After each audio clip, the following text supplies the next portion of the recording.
logo de cara. Então, você trabalhou um tempo até descobrir sabe o investimento que acontece? em empresas. A maioria do cidadão brasileiro, ele desconhece o efeito multiplicador que existe em você adquirir ações. Então, ele desconhece a perspectiva de ganho que tem nas ações. Então, se ele começa com 30, ele já vai achar que ele está velho demais. Não está, entendendo? O ganho em ações é uma coisa que ele é imprevisível, entendeu? Então, você sendo bem orientado, não há dúvida nenhuma que você vai ganhar, você vai ser muito melhor beneficiado do que qualquer outra aplicação.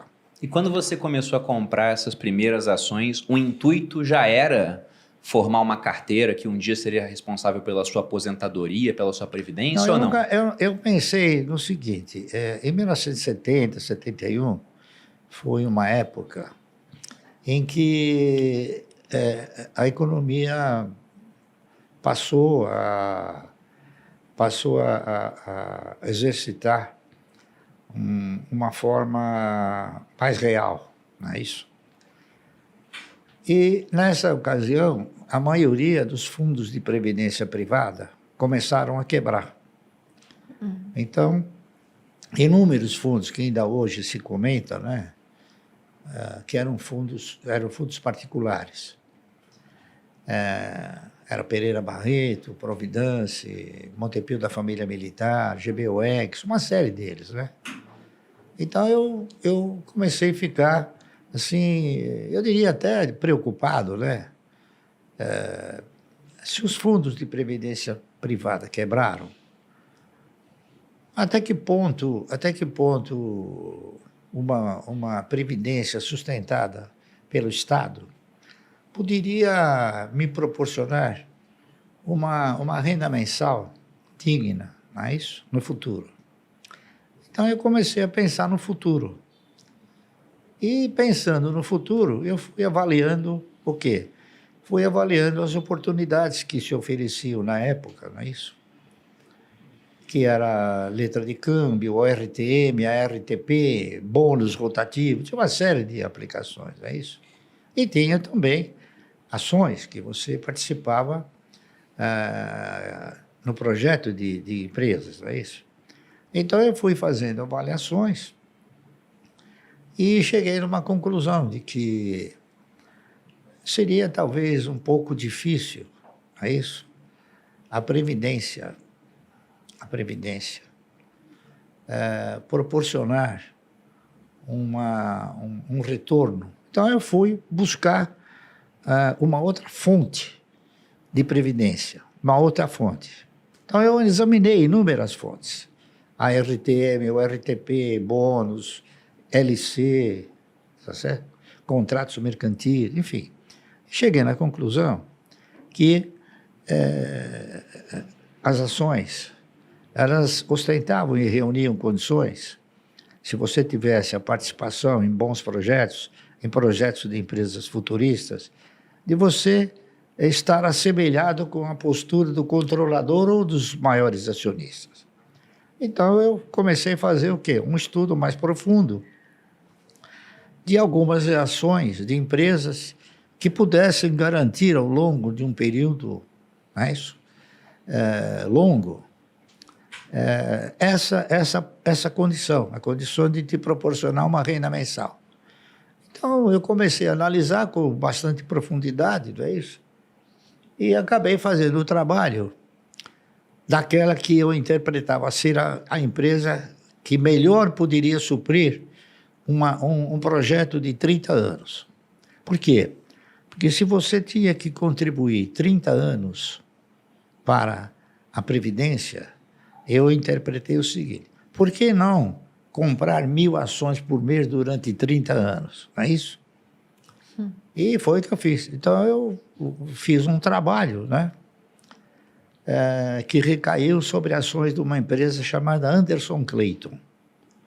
A Anderson Clayton é uma empresa que eu acho que vocês não conhecem, não sei se vocês conhecem. Não conheço. Não conheço. Mas ela produzia tudo que era clay bom, tá certo?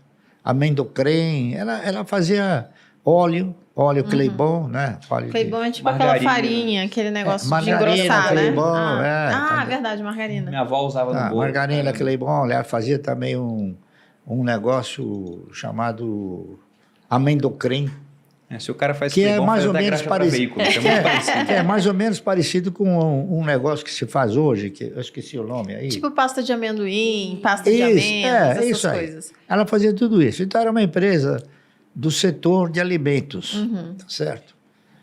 Aí eu fiz o trabalho, esse trabalho ele se chamou Ação e Alimento, duas bases de desenvolvimento. Aí eu fiz o trabalho, né, propondo o cidadão comprar 1.000 ações por mês durante 30 anos. E esse trabalho foi conduzido para a Anderson Cleito, que era aqui no Brasil. Aí o cidadão, o vice-presidente da empresa, mandou me chamar. Eu examinei esse trabalho, achei maravilhoso. Nunca vi uma coisa assim, né? Uma criatividade que nem essa. Fazer uma comparação de você, ao invés de ficar sob o manto estatal, ficar sob o manto da empresa, não é isso? Em termos de previdência. Mas ele falou, mas lamentavelmente, esse seu projeto não vai dar certo. Ih. Eu falei, ué, será que não vai dar certo?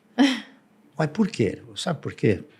Você sabe quem é o dono da Anderson Cleito? Eu falei, não sei, porque a Anderson Cleito era uma empresa de capital estrangeiro. Eu falei, não sei. Ele falou, olha, os donos da Anderson Cleito são duas velhinhas de 80 anos que elas herdaram isso dos seus pais. Eu, sinceramente, vou dizer para você o seguinte, eu não sei quanto tempo elas vão resistir à pressão que elas vêm sofrendo para vender a Anderson Cleito. Tudo bem, então, já que a Anderson Cleito ela não ostentava a postura de viver mais 30 anos, não é isso? Então eu passei para a ação subsequente, para a empresa subsequente. Porque a empresa tinha que ter duas condições importantes. Primeiro, perenidade. E segundo, tinha que ter o quê? Tinha que ter sustentabilidade, tá certo? A Anderson Cleito era a empresa que pagava o melhor dividendo do mercado. Por quê? Porque ela mandava para fora. Aí a empresa, em segundo lugar, chamava-se Centrais Elétricas de São Paulo, CESP. Aí eu fiz o trabalho sobre a CESP. Só que eu não tinha a convicção de que as ações pudessem representar essa sustentabilidade. Eu tinha esperança, tá entendendo? Então, o que eu fiz? Eu realizei o trabalho propondo o cidadão comprar 1.000 ações por mês da CESP. A CESP, estatutariamente, ela pagava dividendo mínimo, prioritário e obrigatório, de 10% sobre 1. 10% sobre 1 é 10%. 10% sobre a metade é 20%. Então ela custava 45, 50 centavos. A Anderson Cleito também custava 45 centavos. E dava mais ou menos... E dava uma bonificação de 10% todo ano em novas ações. Então eu fiz o trabalho fazendo uma tabela, né, mostrando o primeiro ano, segundo ano, até o 30º ano. O que aconteceu? E aquele trabalho mostrou uma coisa interessante. No 8º ano, você já não precisava tirar dinheiro do bolso para comprar. Os ganhos, eles eram suficientes para suportar as compras de 1.000 ações por mês. O que era um negócio que eu não sabia, fiquei sabendo porque eu fiz o trabalho. E esperançoso de que as ações pudessem efetivamente proporcionar uma renda mensal digna, eu denominei esse trabalho de Ações Garante o Futuro. Eu não tinha certeza, eu tinha esperança, não é isso? E eu fiz o trabalho, aí o presidente da CESP mandou me chamar. O presidente da CESP, era um cidadão chamado Lucas Nogueiras Garcês. Ele foi governador do estado.